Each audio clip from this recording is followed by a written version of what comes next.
Britain in an hour and a half will be told its new Prime Minister. Boris Johnson, who was forced by his Conservative MPs to resign for having parties during the lockdown, will be replaced either by the Chancellor, what they call the Treasurer, Rishi Sunak, or in fact by Foreign Secretary Liz Truss. So that decision is made by a ballot of Conservative Party members. It really seems that Truss is the winner.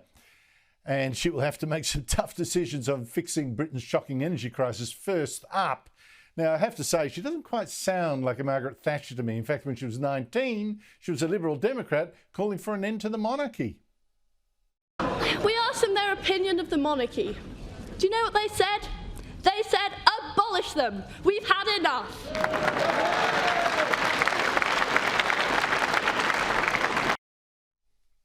Then 6 years ago as a minister, she was against Britain leaving the European Union. Now she's madly for it. Joining me is Brendan O'Neill, political editor of the online magazine Spike. Brendan, is changing your mind a sign of a lack of judgment in the first place, or a sign of a willingness to learn and change?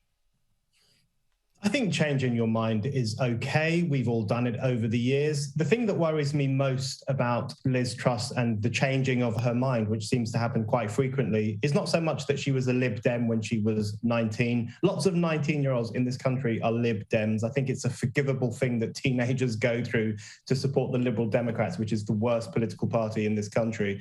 But it's the fact that she was not in favour of Brexit and now she is, because Brexit is the defining issue in British public life. The question of where you stand on Brexit tells us a lot about where you stand on politics more broadly, on democracy, on borders, on sovereignty, and all sorts of huge questions.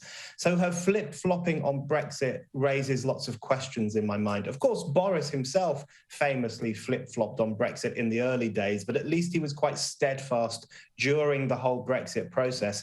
So she will have a hard job convincing lots of working class voters in particular that they can trust her with this huge issue. Now, she's almost certainly going to be announced the winner. They'll make it Britain's third female Prime Minister and the third Conservative female. Labour's never offered a female Prime Minister. What difference do you think she'll make? Because first up, she has got a horrendous issue to deal with, this energy crisis. Brendan, I'm hearing incredible stories, cafes and pubs suddenly presented with bills of $30,000, $40,000 or more dollars for their electricity. And now Russia, it seems, is cutting off the gas to Europe as well. How can she fix that?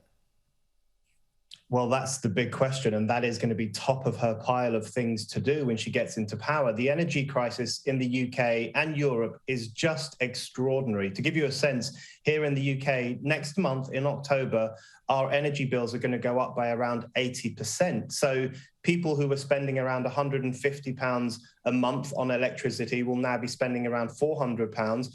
It could go up as much as £5,000 a year for the average household, which many people simply cannot afford. And of course, for businesses, as you say, it will go up to £30,000, £40,000, £50,000.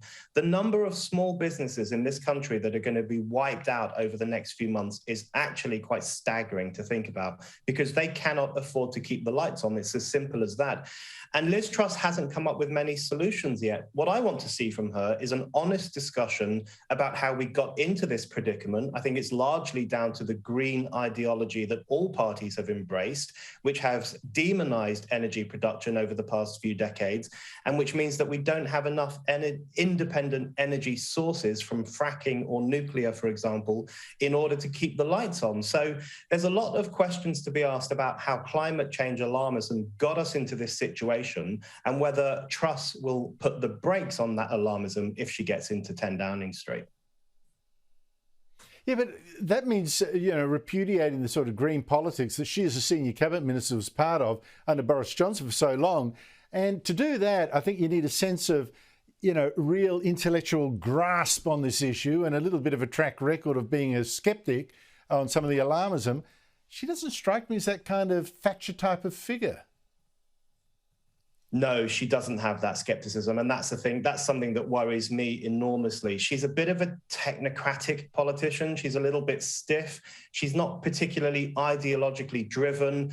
She's not very critically minded, in my view. I know that's quite insulting, but that's the view I have of her over the past few years.